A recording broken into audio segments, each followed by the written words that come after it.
Hello and welcome to session 44 of Talking Asperger's with Andrew. Um, my name is Andrew Marsh and I was diagnosed with Asperger's syndrome 7 years ago. And that brought a lot of clarity to my life about a number of things that have happened and things that happened growing up and fitting in and or not fitting in with people. And what I want to talk about today is perhaps a slightly strange subject for people on the spectrum, but maybe not. It might resonate with you. Going to talk about the power of silence and silence in general. People with Asperger's syndrome and autism can get very overwhelmed by noise and sound. And so in their work environment, they would like to be working in a quieter place away from the noise of the printer or people with telephones and things like that. They'd like to try and find a quiet place to work. But it goes more than that for me. It's sometimes I just have to be able to sit in the peace and quiet. Even if I've got other people around me, I'm quite happy for there to be no talking going on. We're just sitting quietly. I don't have an uneasy feeling or oh my God, there's a silence. Someone has to say something to take us out of this silence. I am absolutely comfortable with being in company and being in the peace and quiet. It helps me focus. It helps me relax. It helps me stay calm. And I actually don't see the need for just talking about stuff or nothing important. Oh, excuse me a moment.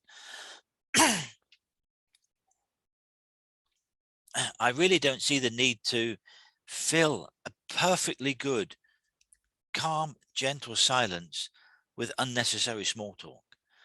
And I know people that I've been close to in my family have been absolutely uh, really um quite what's the word I'm looking for? Quite vociferous in actually wanting to talk when to me there was no need and everyone was quiet. And that quietness is fine for me. I'm absolutely happy with it, rather than having inane talk about what was on the telly last night or some banal program. I would much rather be sitting quietly, comfortably, without any expectation of having a conversation, but just being peaceful. And it's one of the things that people on the spectrum need from time to time. They need to be able to get away from the hullabaloo of what's going on around them, whether that's at work, whether that's in family, whether that's when they've gone out shopping or something like that, or gone for a walk and they've been in a mall or a shopping mall. And with all the canned music that goes around shopping malls and supermarkets and things like that, sometimes I just get to the point where I need to go outside. I need to find somewhere quiet to either sit down or just walk and be in that moment, in that quiet space. Like I said, without any expectation of if I'm with someone that we have to talk about something to fill this uncomfortable silence. It's not an uncomfortable silence to me. It's a necessary part of my everyday being is to be able to get away from whatever the circumstances are and just be quiet. Don't have music on. Sometimes I might have some soft music going on in the background.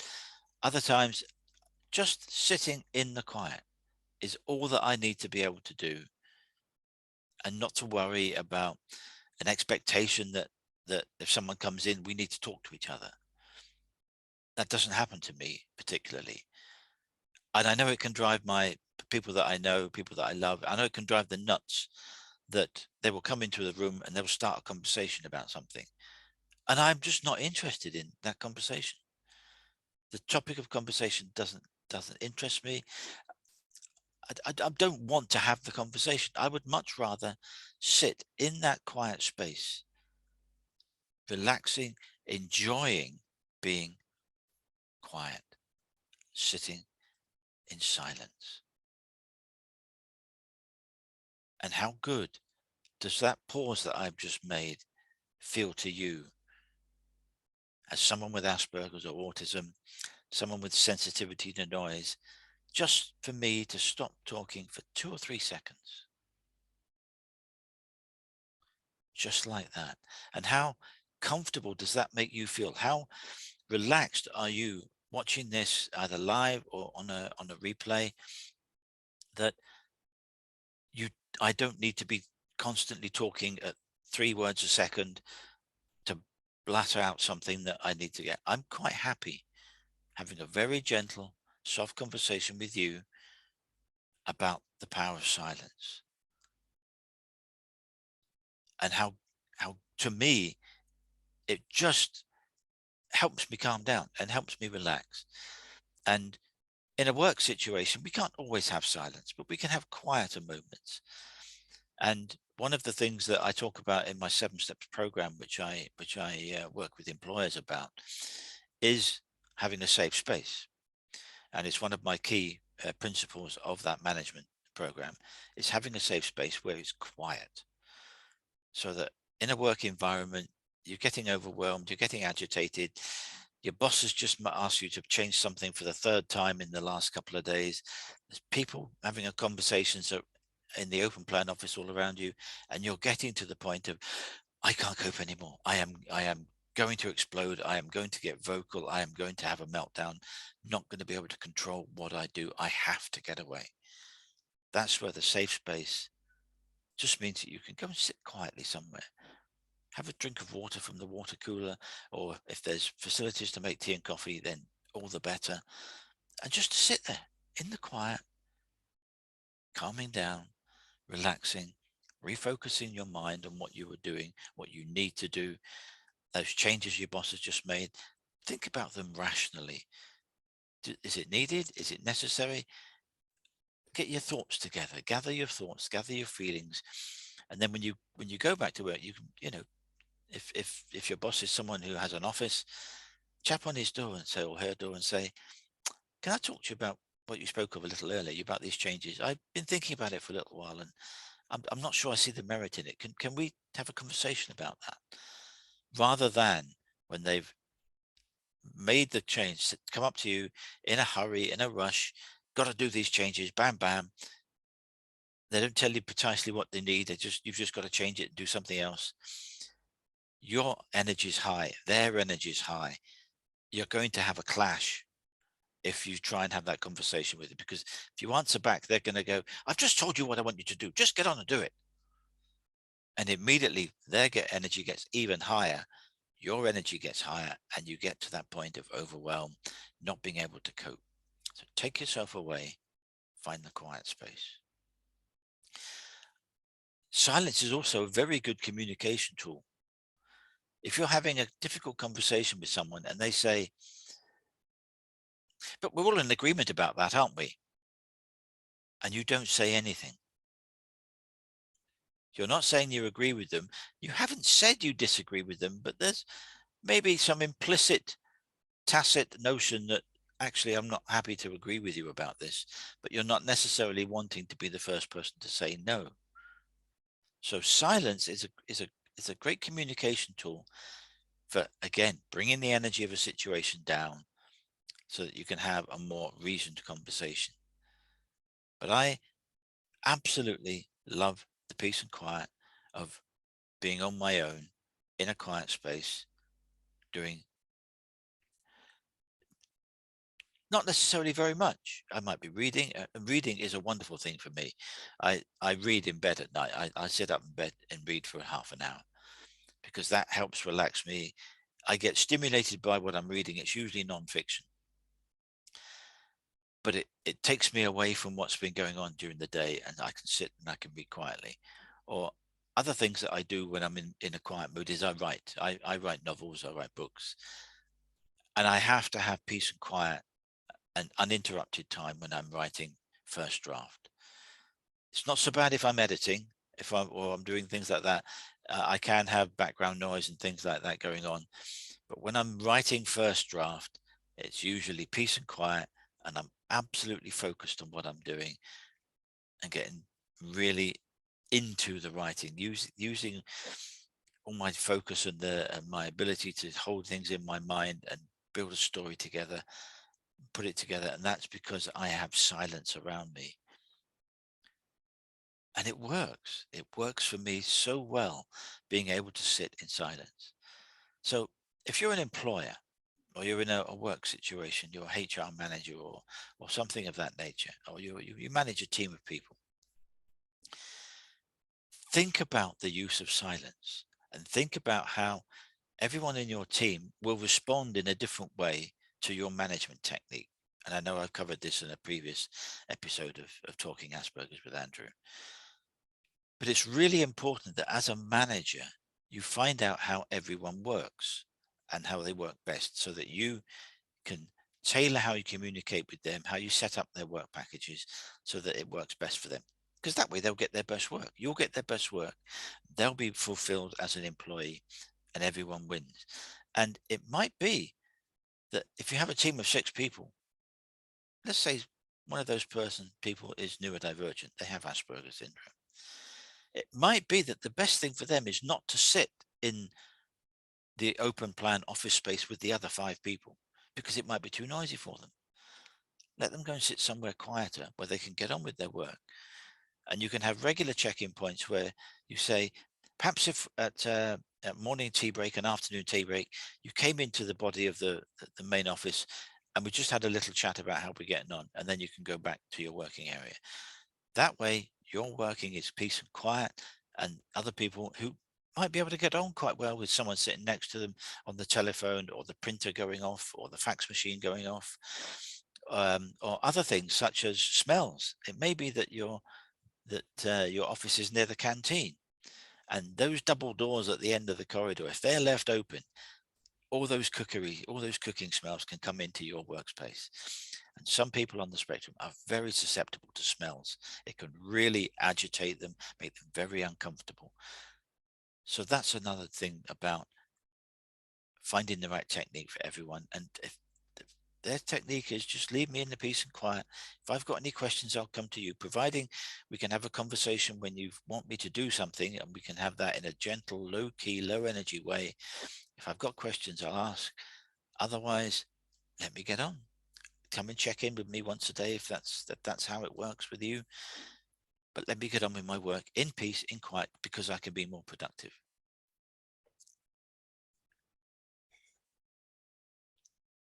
I read an article recently that was very enlightening, and it said properly supported and in the right environment, and those two are really key, really key. But properly supported and in the right environment, an autistic person can be up to 140% more efficient than their neurotypical colleagues.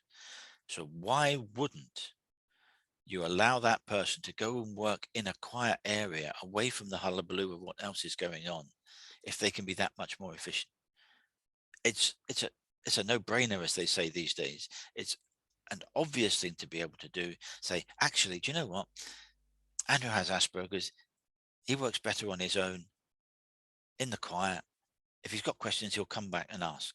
But he can be more efficient, more productive, quieter, calmer, more efficient if he's in the quiet space doing his work, and everyone else is somewhere else in their open plan way, where they can have the conversations and communicate with each other across the open plan office.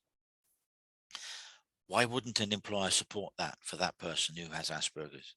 Because it just doesn't compute that you wouldn't.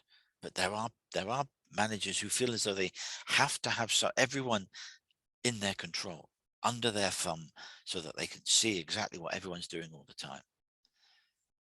But if you've given me a piece of work, and I finished it in 2 days, and you're happy with the quality of that work, and it answers all your questions, and it takes the project further forward. But I've said, actually, I prefer to work in the quiet. Why wouldn't you give him the next piece of work and say, give me the next piece of work and say, that was really good. I like the way that you did that. Would it be better if you went and sat in the other room, which is quieter? You know, he's just done good work, or I've just done good work. Yes, please let me go and sit in the quiet. If I've got any questions, I'll come and ask. If I need to interact with the team, I will come and do so. But otherwise, leave me be. Let me be alone in the peace and quiet. That's good management. That's constructive management, where the managers realize that the best way to get the best out of Andrew is to leave him sitting somewhere nice and quiet where he can get on with his work. He's not going to be distracted by what's going on his phone. He's not going to be distracted by Facebook and Lord knows what else that's on his phone. He's not going to be distracted by the talk and the gossip about the football last night or what was on the television last night. Doesn't interest me in the slightest. Give me the piece of work. Let me get on with it. Let me give it back. Let's have a conversation. But I work best in the quiet. So let's do that. Let's allow me to work in the quiet so that I can be more productive, because that makes the team look good. That makes you look good. It makes you, the boss, look good. And when that's reported back further up the echelons of the company, you've got a winning team that's all pulling together. That's what you want from business. So that's what I wanted to say about the power of silence. And I'm going to ask if anyone on the call has any comments or questions they want to make, if they want to make them in the chat or come on and do it orally, about how they perceive silence and how silence works for them, whether they're on the spectrum or not. Is there anything that you want to add?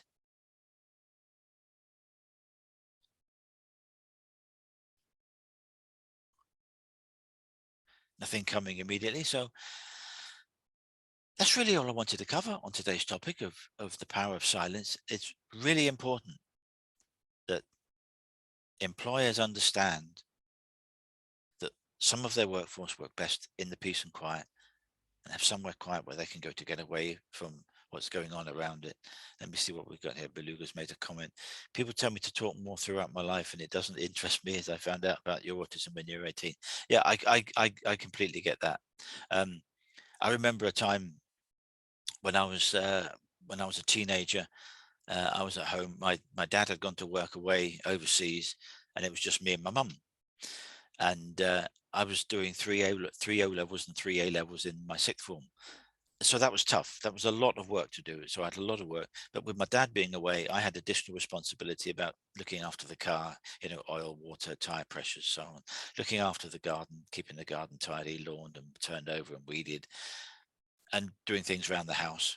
So I had an awful lot to do studying for my O levels and A levels, all the other things that were going on. And my mum said to me one day over dinner, "Why won't you talk to me?" And I explained to her that I had a lot to do.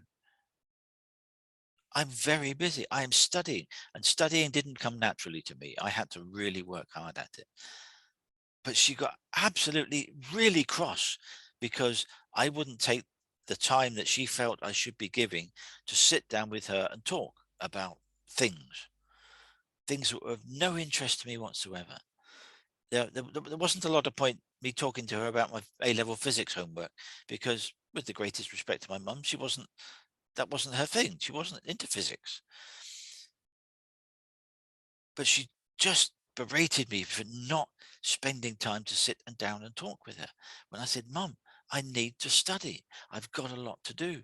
When I finish my studying, I've got to cut the grass. I've got to do the garden. I've got to take the dog for a walk. I've got to make sure the car's clean and all of those things. These things take time, and I have an awful lot of studying to do, and revision and homework and essays and all of those things to do. I don't have a lot of free time to sit and talk. And what would we talk about anyway?" And that didn't go down well. So I can fully understand what you're saying there, that people around you can have um, a negative response to your wanting to sit in the quiet, in the peace and quiet. And it's I've never really come up with an answer, with a satisfactory answer to people to be able to say, "I'm okay in the quiet." I can say it, but they don't think I mean it. No one wants to sit in the peace and quiet for hours on end. Well, actually, I can, and I'm fine with that. And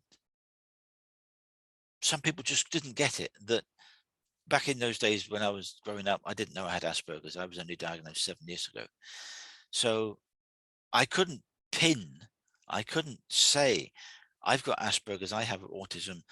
Um, this is one of the traits that I have, and this is what works for me by being in the peace and quiet."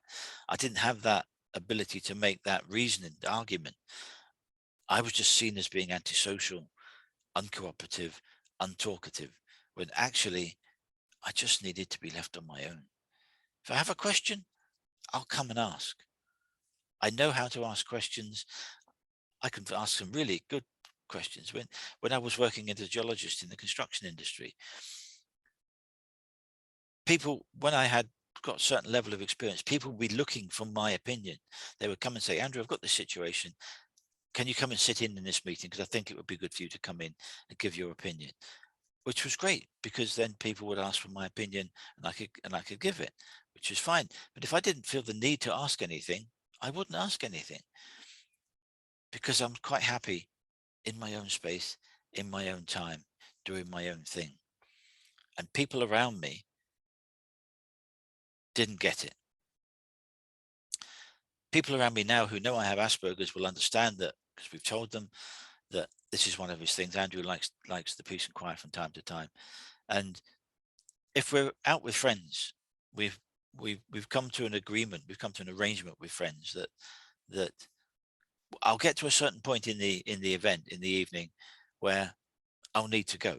I will feel as though I've had a nice time, I've enjoyed myself, but if I stay any longer, I'll start to get overwhelmed, start to get agitated, too many conversations going on, too much noise coming at me, that I need to step away from being in that situation. So we'll say, thanks very much for having me. We'd like to see you. I'd like to come again, but I need to go now. Is that okay? And then people say, yes, that's fine. Thanks for coming. Been nice seeing you. So they understand that it's not being an antisocial thing. It's it's something for my own health and well-being, that I need to get away from the event, the noise, or the people conversations. And it works for me, and the people around me know and understand that. And that's part and parcel of the ongoing conversation that people who are autistic or who have Asperger syndrome have to have with their colleagues and with their line managers, so that they understand how to communicate with them to get the best from them without pestering them, without bothering them, without them being in a noisy environment, because that's won't work for the most of the time. So if you're an employer and you think you may have people on the spectrum, autism or Asperger syndrome, you have an obligation under the Equality Act of 2010 in the UK to do reasonable adjustments for their working environment, their workspace. And one of them, for certainly for me and certainly for a lot of other people on the spectrum, is to have a quiet place where they can work. It may be that you can't find them a quiet place for them to work, but you'll allow them to wear noise cancelling headphones. So they're not listening to their iPad. It's noise cancelling headphones, which takes away some or most of the background noise around in the office. That's an accommodation which you should reasonably expect to make for someone who has a sensitivity to noise and bright and loud noises. So if that's just something that I've just said that is new to you as an employer or HR manager in the UK, and you want a conversation about what reasonable adjustments that you might want to make for people on the spectrum or other conditions. They don't have to be autism or Asperger's, but they can be people who've got OCD, ADD, ADHD, dyspraxia, dyscalculia, dyslexia. There are reasonable adjustments that you're obliged to make as an employer to accommodate people with all sorts of conditions so that they can work effectively, efficiently, and productively in your business. So if you want to have a conversation, then please get in touch with me on my website, which is aspergersmatters.com, or you can email me at andrew@aspergersmatters.com, and I'll be delighted to have a free consultation with you to see how I can help you with those topics or anything around managing people with Asperger's or autism in the workplace. So thank you very much for joining me. If you are watching on the replay and there's other questions that you want to have, please, as I say, drop me a line or get in touch, as I've just said, and I'll be here happy to get back to you and we can have a conversation, see how I can help you. Or if you're on the spectrum and you just want someone to talk to who might understand some of the things you're going through, and you want some help, some advice about situations at work or family or whatever, please also get in touch, because I'm quite happy to see if I can help you, because I'm 58. I've got 58 years lived experience in my own little world that is my world. and which is not the same as your world, and I completely understand that. But there may be some commonalities, some common themes that I've experienced over my life that I might be able to help you with if you've got similar circumstances going on, that you just need someone who understands, isn't judgmental, and can help. Then please do get in touch. So that's all I'm going to cover today in today's session. Take a look out on LinkedIn on Friday for the details of next week's topic. But until then, I'm going to sign off on the recording. Until next week, I'll say goodbye and thank you.